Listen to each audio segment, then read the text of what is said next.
નમસ્તે વિદ્યાર્થી મિત્રો, આપ સૌ મિત્રોનું એન્ટાયર સ્ટડી ચેનલ પર સ્વાગત છે. વિદ્યાર્થી મિત્રો, આપણે લેક્ચર નંબર 2માં આપણે ફોરવર્ડ ડિફરન્સીસ વિશે આપણે ચર્ચા કરી હતી. તો આ લેક્ચરની આપણે શરૂઆત કરતાં પહેલાં ફોરવર્ડ ડિફરન્સનું થોડુંક આપણે ઝડપથી રિવિઝન કરી લઈએ, ત્યારબાદ આજના લેક્ચરની આપણે શરૂઆત કરીશું.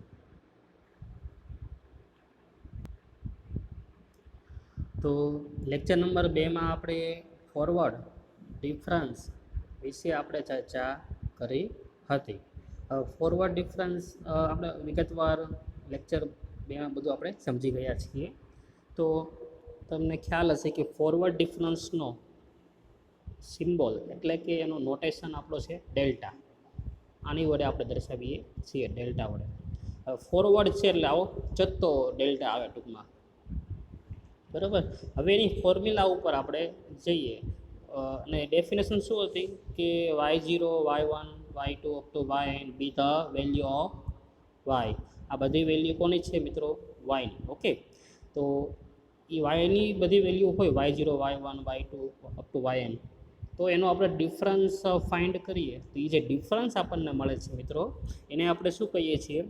ફોરવર્ડ ડિફરન્સીસ આપણે કહીએ છીએ. અને એના નોટેશનમાં આપણે ડેલ્ટા વડે દર્શાવીએ છીએ. હવે એનું ફોર્મ્યુલા શું હતું એ આપણે સમજીએ. તો ડેલ્ટા y0 માટે વાત કરતા હોય આપણે, તો ડેલ્ટા y0 ઇક્વલ ટુ શું કરવાનો? અહીંયા 0 છે તો એમાં એક ડિજિટ આપણે એડ કરો, એટલે 0 એક એડ કરો એટલે શું આવે? y1 નિયમના માઇનસ. હવે y1 માઇનસ, હવે જેના માટે તમે ડિફરન્સ ફાઇન્ડ કરતા હોય જે વેલ્યુ માટે, એ તે અહીંયા લાસ્ટ ટર્મ આવશે y0, બરાબર. એવી રીતે બીજું હજી એક એક્ઝામ્પલ લઈ લઈએ આપણે કે y2 માટે વાત કરતા હોય આપણે, તો y2, તો એની ફોર્મ્યુલા આપણે બનાવી હોય ફોરવર્ડ ડિફરન્સમાં, તો શું બનશે? y3 minus y2. અહીંયા 2 છે એટલે એક એડ કર્યો એટલે 3 થઈ ગયો, અને અહીંયા જે ટર્મ હોય તે લાસ્ટ ટર્મ બની જશે. તો આ જે આપણે સમજ્યો તો એ ફોરવર્ડ ડિફરન્સ હતો. કોના માટે? ફર્સ્ટ ફોરવર્ડ ડિફરન્સ માટે. સેકન્ડ હોય તો તમને ખબર જ છે શું આવે છે? Delta square. થર્ડ હોય તો ડેલ્ટા ક્યુબ હોય. ફોર્થ હોય તો ડેલ્ટા રેસ ટુ ફોર્થ. એવી રીતે 5 માટે હોય તો ડેલ્ટા રેસ ટુ ફિફ્થ.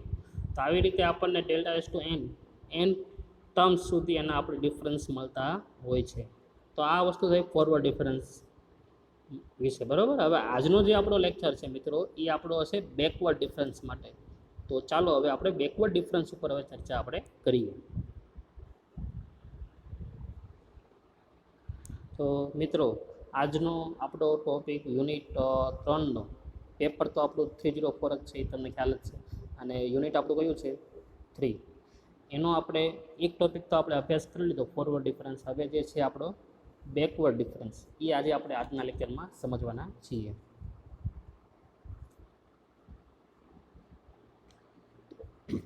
વિદ્યાર્થી મિત્રો, બેકવર્ડ ડિફરન્સની પહેલાં તો આપણે ડેફિનેશન ઉપર જઈએ, પછી એનો ફોર્મ્યુલા, પછી અલગ અલગ રિલેશન જોશું આપણે, ત્યારબાદ એનું ટેબલ આવશે. હવે મિત્રો, ફોરવર્ડ ડિફરન્સ હોય, બેકવર્ડ હોય, સેન્ટ્રલ હોય, બધામાં જે ડેફિનેશન આવે છે એ કોમન જ હોય છે. એટલે એની જે ફર્સ્ટ જે લાઇનિંગ હોય છે, લાઇન બધી લખેલી હોય છે આપણી બધી કેવી રહેવાની છે? કોમન. એટલે તમને એ સરળતા રહેશે. તો હવે એની ડેફિનેશન આપણે સમજીએ મિત્રો. તો શું કહે છે? Let y0 y1 y2 up to yn be the values of y. આ બધી વેલ્યુ કોની છે મિત્રો? yની. Then the backward difference is denoted by. Backward ડિફરન્સને આપણે ડિનોટ કરીએ છીએ ડેલ્ટા વડે, પણ આમાં ઊંધો ડેલ્ટા આવશે, બરાબર. બેકવર્ડ છે એટલે એમાં આપણે ઊંધા ડેલ્ટા વડે આપણે ડિનોટ કરશું. ફોરવર્ડ હોય તો તમને ખબર જ છે શું આવે છે? ચત્તો ડેલ્ટા આવે છે. અને સેન્ટ્રલ માટે શું આવશે? ડેલ્ટા. આવી રીતે આપણે ડિનોટ કરીશું એમાં, એ ત્યારે આપણે સમજીશું. તો શું કીધું આપણે કે બેકવર્ડ ડેલ્ટા છે મિત્રો, તો બેકવર્ડ ડેલ્ટામાં બેકવર્ડ ડિફરન્સ માટે નોટેશન શું છે? ડેલ્ટા, પણ ઊંધો. હવે એના આપણે ફોર્મ્યુલાની વાત કરીએ તો એની ફોર્મ્યુલા આપણે જોઈએ મિત્રો, તો શું છે delta y1 equal to y1 minus y0. હવે ફોરવર્ડ અને બેકવર્ડ બે તમારા માઇન્ડમાં હમણાં ક્લિયર થઈ જશે કે ફોરવર્ડમાં શું હતું અને બેકવર્ડમાં શું હતું. આ પહેલી ફોર્મ્યુલા માટે હું પહેલાં ફોરવર્ડની ફોર્મ્યુલા લખું છું એટલે તમને આઈડી ડિફરન્સ ખ્યાલ આવે. ડેલ્ટા y1 બરાબર. હવે મિત્રો મને કહો તો ફોરવર્ડ ડિફરન્સ માટે શું કરીએ છીએ આપણે ફોર્મ્યુલામાં, એક એડ કરીએ છીએ આપણે, તો y1 માં એક એડ કરો એટલે શું આવે y2 આવશે. Okay done. અને માઇનસ નિયમના અને અહીંયા y1 છે બરાબર, તો એ y1 તો કેવો રહેવાનો છે એઝ ઇટ ઇઝ છેલ્લે લાસ્ટ ટર્મમાં. તો આ જે મેં ફોર્મ્યુલા બનાવી છે મિત્રો એ કોના માટે આપણે બનાવી છે, ફોરવર્ડ ડિફરન્સ. કોના માટે છે આપણે ફોરવર્ડ ડિફરન્સ માટે. તો ફરી વખત એ ફોર્મ્યુલા હું લખી દઉં છું. શું હતી આપણી delta y1 equal to forward difference છે એટલે y1 માં એક એડ કરો એટલે y2 માઇનસ નિયમના અને લાસ્ટ ટર્મ તો જે આપણે જેના માટે ફાઇન કરતા હોય એ તો એઝ ઇટ ઇઝ આવશે. તો આ જે ફોર્મ્યુલા હતી કોના માટે હતી મિત્રો, ફોરવર્ડ ડિફરન્સ માટે. હવે બેકવર્ડ ડિફરન્સ માટે આપણે વાત કરતા હોય તો બેકવર્ડ ડિફરન્સનો સિમ્બોલ શું છે મિત્રો, ઊંધો ડેલ્ટા. ઓકે, તો હવે એના માટે આપણે ફોર્મ્યુલા લખી દો ડેલ્ટા y1 વચ્ચે તો ડેલ્ટા જ. હવે ફોરવર્ડ ડિફરન્સમાં આપણે ખાસ મિત્રો યાદ રાખો કે જેના માટે ડિફરન્સ ફાઇન્ડ કરતા હોય એ એની ફર્સ્ટ ટર્મ બની જશે એટલે y1 માઇનસ. હવે તમારે શું કરવાનું, બેકવર્ડ છે એટલે એમાં ડિઝિટ ટૂંકમાં એક સબટ્રેક્ટ કરવાનું એટલે કે બાદ કરવાનું. y1 છે મિત્રો બરાબર, y1 એમાંથી તમે એક બાદ કરો એટલે શું આવશે y0 આવે. તો આ જે ફોર્મ્યુલા બની આપણી મિત્રો એ ફોરવર્ડ ડિફરન્સની બની અને નીચેની જે ફોર્મ્યુલા છે આ બરાબર બીજા નંબરની એ કોની બની ગઈ, બેકવર્ડ ડિફરન્સીસની. તો બે વચ્ચે તમને ડિફરન્સ ખ્યાલ આવી ગયો છે. ફોરવર્ડમાં તમને ખબર છે તેમ શું કરીએ છીએ આપણે અહીંયા એડ કરીએ છીએ અને last term as it is. બેકવર્ડમાં શું કરવાનું છે તો જેના માટે ડિફરન્સ ફાઇન્ડ કરતા હોય એ એઝ ઇટ ઇઝ પહેલાં એ બની રહેશે ફર્સ્ટ ટર્મ, અને લાસ્ટમાં શું થશે જે એના માટે ફાઇન્ડ કરતા હોય એમાંથી એક શું કરવાનું બાદ, એટલે એક બાદ કરો એટલે શું આવશે 0. તો હવે આગળ આપણે વધીએ. હવે મિત્રો આપણે ડેલ્ટા y2 માટે જો ફોર્મ્યુલા લખીએ તો શું આવશે y2 માઇનસ શું કરવાનું, હવે એક ઘટાડવાનો એટલે કે ડિજિટ ઘટાડો એટલે ડિજિટ એક નંબર ઘટાડો એટલે શું થશે 2 માંથી એક બાદ કરો એટલે કેટલા થશે 1 આવશે એટલે y2 માઇનસ y1. તો એવી રીતે તમે delta y3 equal to delta y3 માટે ફોર્મ્યુલા લખવું તો શું લખાય y3 એ તો એઝ ઇટ ઇઝ થશે માઇનસ એક ઘટાડો એટલે y2. આ કોની ફોર્મ્યુલા બની ગઈ, બેકવર્ડ ડિફરન્સીસની. હવે મિત્રો એવી રીતે આપણે આગળ જતાં આપણે આર માટે લખીએ તો શું થશે delta yr equal to yr minus એક ઘટાડો એટલે શું આવશે r માઇનસ 1 આવે. ઓકે, તો ડેલ્ટા yr ઇક્વલ ટુ શું બન્યું yr માઇનસ 1. આ બેકવર્ડ ડિફરન્સ વિશેના આપણે અલગ અલગ ફોર્મ્યુલા આપણે જોઈ. હવે આગળ આપણે ડિસ્કશન કરીએ. હવે મિત્રો આપણે સેકન્ડ ડિફરન્સ માટે બેકવર્ડની ચર્ચા કરવાની છે. તો બેકવર્ડ સેકન્ડ ડિફરન્સ માટે એટલે તમે જુઓ તો ફર્સ્ટ હોય તો ખાલી ડેલ્ટા, સેકન્ડ હોય તો ડેલ્ટાનો શું આવી જવાનો છે સ્ક્વેર. હવે એ તો તમને સ્પષ્ટ થઈ ગયું હશે. તો ડેલ્ટા સ્ક્વેર y2 માટે આપણે ડિફરન્સ ફાઇન્ડ કરો તો એની પહેલાં ફોર્મ્યુલા આપણે લખો તો શું આવશે મને લખાવો તો delta square y2 equal to delta square છે તો એમાંથી એક ઘટે એટલે ડેલ્ટા આવશે ખાલી y2 છે અહીંયા બરાબર, y2 છે એ તો શું આવશે અહીંયા એઝ ઇટ ઇઝ એટલે ડેલ્ટા y2 માઇનસ ડેલ્ટા એક ઘટાડો ડેલ્ટા y1. તો આ એની પહેલાં બેઝિક ફોર્મ્યુલા થઈ ગઈ. હવે આગળ આપણે એક્સપાન્શનના સ્વરૂપમાં આપણે હજી એનું સાદું રૂપ આપણે આપીશું વિસ્તરણ કરીને બરાબર, પછી આપણને એક સંબંધ મળશે આપણને. તો હવે એ આપણે મેળવીએ. તો હવે મિત્રો ડેલ્ટા y2 છે, શું છે ડેલ્ટા y2, એની ફોર્મ્યુલા પેલા બેકવર્ડ પ્રમાણે મૂકો તો શું થાય, y2 માઇનસ y1 થાય, બરાબર, clear, minus as it is. હવે મિત્રો ડેલ્ટા y1 માટે ફોર્મ્યુલા તમે એપ્લાય કરો તો શું આવે, y1 minus y0. Okay clear. હવે એનું આપણે સાદું રૂપ દઈએ આપણે તો y2 minus y1 as it is. હવે આ માઇનસ નિશાની અંદર એપ્લાય કરો એટલે બ્રેકેટ ઓપન કરીને માઇનસ અંદર એપ્લાય કરો એટલે minus y1 minus minus plus એટલે પ્લસ y0. હવે સાદું રૂપ આપો તો y2 as it is minus y1 એટલે minus 2y1 plus y0 as it is. Okay, તો હવે આ આપણને શું મળી ગયો, ફોર્મ્યુલા મળી ગઈ કોની, ડેલ્ટા સ્ક્વેર y2ની.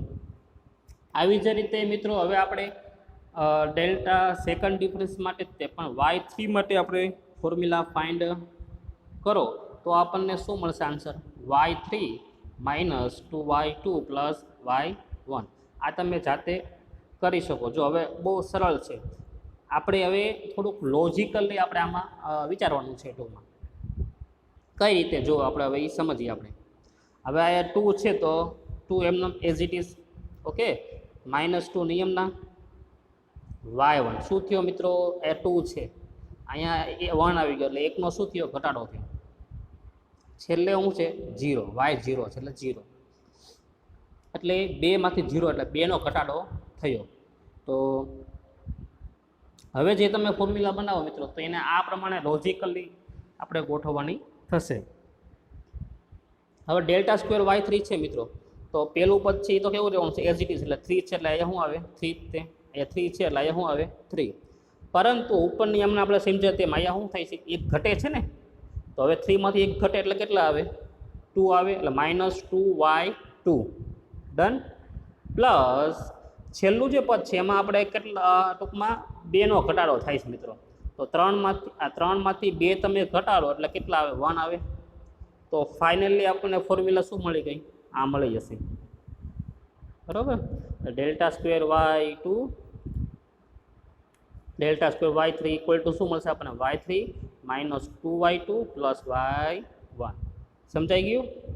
ઓકે, હવે મિત્રો આને આ ફોર્મ્યુલાને આપણે આરના સ્વરૂપમાં હવે આપણે એને ડિફાઇન કરો, બરાબર. તો એને આપણે આમ લખી શકાય કે delta square yr equal to yr minus 2yr minus 1 plus yr minus 2. Okay, ફરી વખત r છે એટલે r, પછી શું આવે છે, 1 નો ઘટાડો, પછી 2 નો ઘટાડો. સમજાઈ ગયું. એટલે minus 2yr minus 1. Okay, plus yr minus 2. તો આ આરના સ્વરૂપમાં આપણે ફોર્મ્યુલા લખી. હવે સિમિલરલી આગળ આપણે થર્ડ, ફોર્થ, ફિફ્થ ડિફરન્સ માટે આપણે કરી શકીએ. તો આગળ હવે આપણે સમજીએ. તો મિત્રો હવે સિમિલરલી હવે કોના માટે વાત આવે છે, થર્ડ માટે. તો થર્ડ માટે હવે આપણે ડિફરન્સ જે છે બેકવર્ડ એ ડિરાઈવ કરીએ અને એની ફોર્મ્યુલા આપણે મેળવીએ. તો થર્ડ માટે શું છે જો ચર્ચા કરીએ આપણે, del cube y3 equal to del square y3 minus del square y2. હવે અહીંયા 3 છે એટલે એનો ડિફરન્સ એક ઘટે એટલે શેના માટે આવી જાય, સેકન્ડ માટે આવી જવાનું છે મિત્રો. Okay done.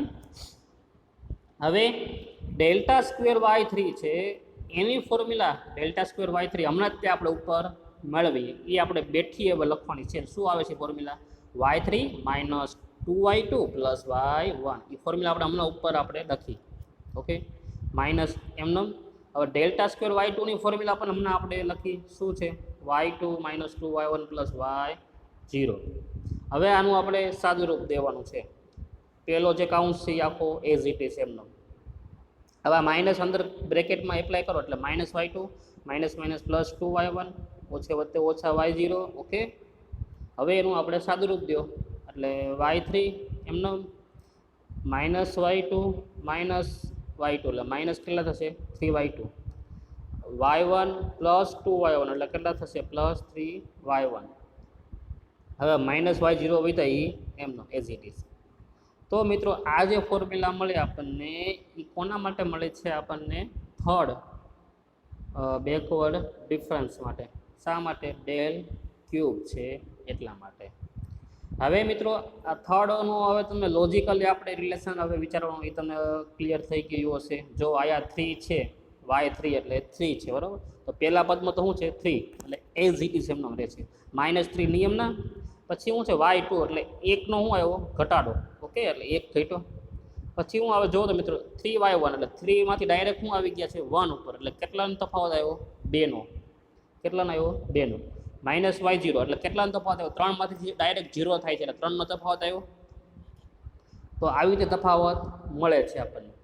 હવે આ ફોર્મ્યુલાને આપણે ડાયરેક્ટ આરના સ્વરૂપમાં આપણે ડિરાઈવ કરીએ છીએ તો શું થશે del cube Y R. Okay તો શું થશે વાય આર તો એમનું શા માટે ભાઈ 3 એટલે 3 જ છે. ઓકે બીજા સ્ટેપમાં હવે ચેન્જ થાય છે -3 તો એમનો જેનો સહગુણક છે તે y2 છે એટલે 3 માંથી 1 ઘટે છે ને એટલે 2 આવ્યો એટલે હવે આપણે આરના સ્વરૂપમાં શું કરવું પડશે 1 ઘટાડવો પડશે એટલે આર માંથી ઘટે એટલે શું આવે r-1. ઓકે એવી રીતે પછીનું જે સ્ટેપ છે +3 એટલે +3 તો એઝ ઇટ ઇઝ એમનો રહે છે મિત્રો. પછી કેટલાનો ઘટાડો આવે છે 2 નો એટલે કેટલા આવશે r-2. છેલ્લું પદ જે છે એમાં -y0 આવે છે એટલે કેટલા 3 નો ઘટાડો આવે છે ને જો કેટલા છે 3 નો ઘટાડો આવે છે એટલે આરના સ્વરૂપમાં 3 નો ઘટાડો લખો તમે તો શું આવે r-3 આવે. તો ફાઇનલી પહેલાં આર તો એમનો પછી 1 નો ઘટાડો પછી 2 નો ઘટાડો અને 3 નો. આવી રીતે આપણને એક સંબંધ મળી ગયો આરના સ્વરૂપમાં થર્ડ બેકવર્ડ ડિફરન્સ માટે. ઓકે તો હવે આગળ આપણે ડિસ્કશન કરીએ છીએ.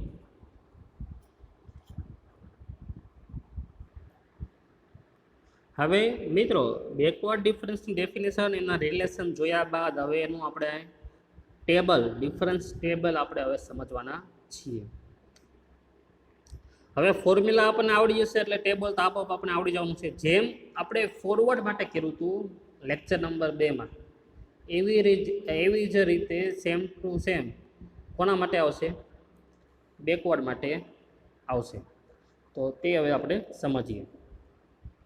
હવે આ વાયની અલગ અલગ આપણે વેલ્યુ માટે ફાઇન્ડ કરવાના છે. કેટલા સુધી 4 સુધી.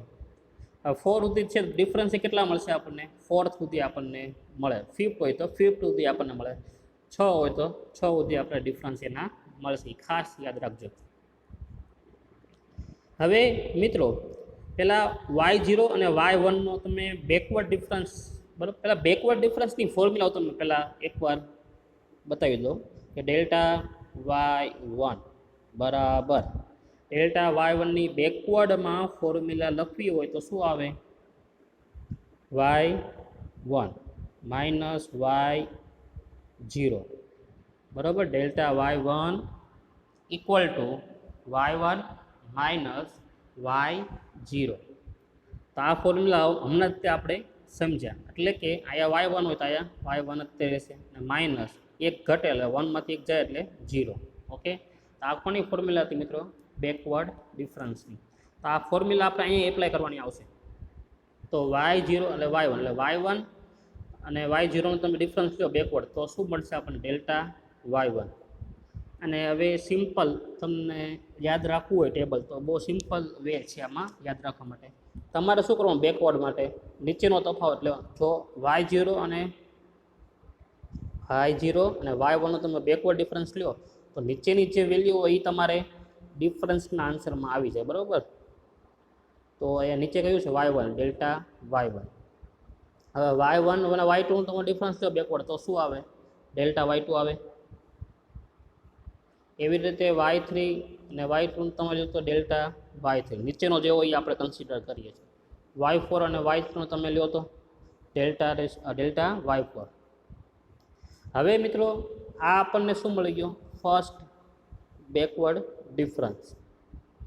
હવે એનો ઉપયોગ સેકન્ડ ગોતવો હોય તો એના માટે આપણી પાસે ફર્સ્ટ હોવો જ જોઈએ તો જ તે સેકન્ડ મળે. તો હવે આનો ઉપયોગ કરીને આપણે હવે શું મેળવશું સેકન્ડ ડિફરન્સ. તો ડેલ્ટા y1 અને ડેલ્ટા y2નું તમે ડિફરન્સ લો તો શું મળશે આપણને ડેલ્ટા સ્ક્વેર y2. એકવાર ફોર્મ્યુલા લખી દો delta square y2 equal to y2 છે એટલે બેકવર્ડમાં તો y2 એઝ ઇટ ઇઝ આવે 1 ઘટ્યા એટલે y1. આ ફોર્મ્યુલા થઈ ગઈ મિત્રો. બીજી વસ્તુ જો અહીંયા હું શું લખતા ભૂલી ગયો, ડેલ્ટા. શું અહીંયા આવશે? ડેલ્ટા. શા માટે? સ્ક્વેર છે એટલે ખાલી ડેલ્ટા તો આવવો જોઈએ જ તે, બરાબર. તો એ તો અહીંયા આપણી પાસે અવેલેબલ છે જ તે મિત્રો. તો શું મળશે આપણને? Delta square y2. એવી રીતે ડેલ્ટા y2, ડેલ્ટા y3, તો એનો difference delta square y3. Delta y4, delta y3નો ડિફરન્સ શું આવશે? Delta square y4. તો આ આપણને મળી ગયો સેકન્ડ ડિફરન્સ. હવે સેકન્ડ ડિફરન્સનો ઉપયોગ કરીને આપણે શું મેળવશું? Delta cube. એટલે ડેલ્ટા ક્યુબનો ડિફરન્સ હવે ની ફોર્મ્યુલા મેળવશું આપણે. તો હવે આ બે એટલે કે ડેલ્ટા સ્ક્વેર y2 અને ડેલ્ટા સ્ક્વેર y3, તો એનું શું મળશે આપણને? Delta cube y3. એવી રીતે delta square y3, delta square y4, એનો તમે ડિફરન્સ લો તો શું મળશે? Backward delta cube y4. Delta cube મળ્યું આપણને. એનો ઉપયોગ કરીને હવે આપણે ડેલ્ટા રેસ ટુ 4 મળશે આપણને. એટલે ફોર્થ બેકવર્ડ ડિફરન્સ આપણને મળશે. તો ડેલ્ટા ક્યુબ y3 અને ડેલ્ટા ક્યુબ y4, એનો તમે બેકવર્ડ ડિફરન્સ લો મિત્રો તો શું આવે? Delta raise to 4y4. Backward છે એટલે આપણે નીચેની વેલ્યુ કન્સિડર કરો છો, બરાબર. હવે મિત્રો ફોરવર્ડ અને બેકવર્ડમાં બહુ સિમ્પલ છે, તમે એનો ડિફરન્સ યાદ રાખો ને. તો હવે ફોરવર્ડ આપણે ફોરવર્ડ ડિફરન્સ ટેબલમાં આપણે શું કરતા? ઉપરની વેલ્યુ કન્સિડર કરતા, તમને ખબર હોય. દાખલા તરીકે આપણે y0 અને y1 ને તમે વેલ્યુ ફાઇન્ડ કરો ફોરવર્ડ માટે, તો આપણે શું આવશે? ડેલ્ટા અહીંયા શું આવી જાય? y0 આવી જાય. ઓકે. પણ બેકવર્ડમાં આપણે નીચેની વેલ્યુ લઈએ છીએ, કન્સિડર કરો છો ફોર્મ્યુલા પ્રમાણે. કે ઘન તો છે ને આપણું, બરાબર. એટલે ફોર્મ્યુલા પ્રમાણે તમે જોવો છો તો નીચેની વેલ્યુ આપણે કન્સિડર કરો છો, એટલે શું આવે છે? Delta y1. એવી રીતે આનું તમે કન્સિડર કરો તો y2. એટલે ટૂંકમાં બેકવર્ડ માટે નીચેની આપણે લઈએ કન્સિડર કરો ટેબલમાં, અને ફોરવર્ડ માટે ઉપરની વેલ્યુ આપણે કન્સિડર કરીએ છીએ. તો આ રીતે મિત્રો આપણે ફોરવર્ડ ડિફરન્સ સમજ્યા, ત્યારબાદ બેકવર્ડ ડિફરન્સ આપણે સમજ્યા. તો એટલે શું કર્યું? પહેલાં આપણે ફોરવર્ડ સમજ્યા, ફોરવર્ડ ડિફરન્સ, ત્યારબાદ બેકવર્ડ. હવે આની પછીનો જે લેક્ચર હશે એટલે કે આપણો લેક્ચર નંબર 4 થશે, બરાબર ને. એ લેક્ચર નંબર 4માં આપણે સેન્ટ્રલ ડિફરન્સ વિશે આપણે સમજવાના છીએ. તો એ લેક્ચર તમે જ્યારે જુઓ તો એ પહેલાં તમે ફોરવર્ડ, બરાબર, ફોરવર્ડ અને બેકવર્ડ ડિફરન્સનું તમે રીડિંગ કરી નાખજો, તો સેન્ટ્રલ ડિફરન્સ તમને સમજવામાં ઇઝી પડશે. અને એક્ઝામમાં તો બેકવર્ડ ડિફરન્સ પણ એક્ઝામમાં તમને કેવી રીતે પૂછાશે મિત્રો? તમને એમ પૂછશે ક્વેશ્ચન પેપર કે ડિફાઇન બેકવર્ડ ડિફરન્સ. 5 માર્ક કે 7 માર્કમાં એ પૂછાય છે ટૂંકમાં. તો હવે આની પછીના જે લેક્ચરમાં આપણે સેન્ટ્રલ ડિફરન્સ વિશે આપણે ચર્ચા કરીશું. અને હજી પણ હું તમને કહું છું, કંઈ પણ તમને ક્વેશ્ચન હોય લેક્ચર રિલેટેડ તો તમે મને કોલ કરીને પણ પૂછી શકો છો, અથવા તમે મેસેજ કરીને પણ પૂછી શકો છો. ઓકે. તો આની પછીના નેક્સ્ટ લેક્ચરમાં આપણે સેન્ટ્રલ ડિફરન્સ આપણે સમજવાના છીએ. Thank you.